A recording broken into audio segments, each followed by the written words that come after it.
The epic confrontation of the global conflict marked the end of the legendary invincibility of the British Empire in India, as the British faced numerous humiliating defeats.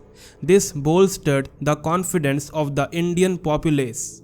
Returning fighters from the war inspired widespread determination among the masses. While India supported Britain in the global conflict, citing its commitment to fighting for democracy, the implementation of the Rowlatt Act post-conflict came as a shock to Indians, igniting public awareness and paving the way for the non-cooperation movement. The emergence of the USSR post-conflict fueled the rise of socialism in India, catalyzing the formation of the CPI and imparting a communist influence on the struggle for independence.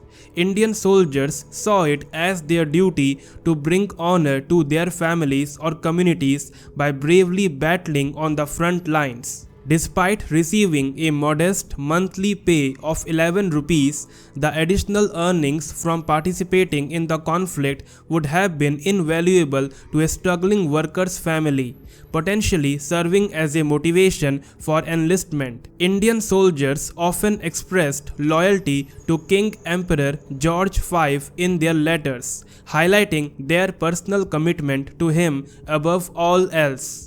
The Indian nationalist movement and the country's economic development were intertwined with global events, notably the Second World War, which connected India to significant international developments with far-reaching consequences. The economic fallout of World War I on India. In contrast to several European nations, the United States emerged from the war unscathed, with its factories and agricultural lands thriving. The Second World War spurred industrial production in America, ushering in a period of economic prosperity throughout the Roaring Twenties. While France and the United Kingdom faced significant challenges post-war, they managed to recover economically relatively smoothly. However, Germany bore the brunt of the aftermath. The Treaty of Versailles imposed heavy reparations on Germany, exacerbating its already weakened economic structure and political instability under the Weimar Republic.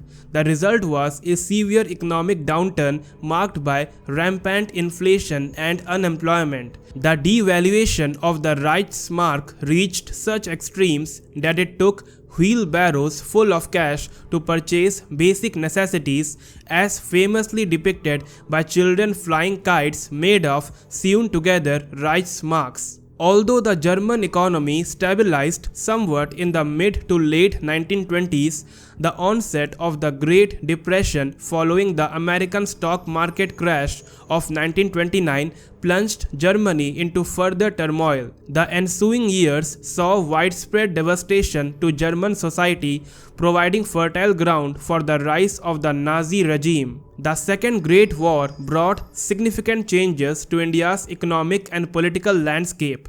The outbreak of the First World War led to a substantial increase in the defense expenditure of the Indian government, resulting in several-fold rise in taxes on personal incomes and business profits. The surge in military spending and demand for war supplies caused a sharp increase in prices, leading to severe hardships for ordinary citizens. Investment in industrial goods such as jute bags, textiles and rails, coupled with the decline in imports from other countries, spurred the growth of the Indian industry, leading to substantial profits for Indian business groups. Additionally, there was a surge in demand for Indian goods in Britain as production capacities in Britain were diverted towards the war effort. However, disruptions in transportation routes due to the war also meant that the Indian industry faced challenges due to the shortage of inputs previously imported from Britain and Germany, resulting in both excess demand and supply bottlenecks. Another consequence was inflation, with industrial prices nearly doubling in the 6 years after 1914. While this inflation benefited the Indian industry, it also led to a rise in farm prices, albeit at a slower pace, worsening the terms of trade for agriculture.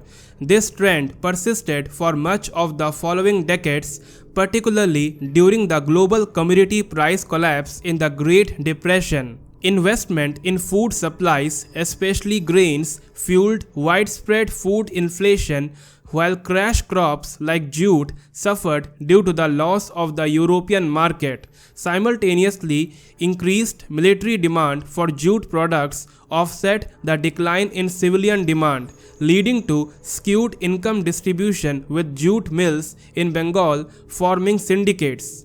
The drain on the Indian economy in terms of money, goods and loans to the British government amounted to around £367 million.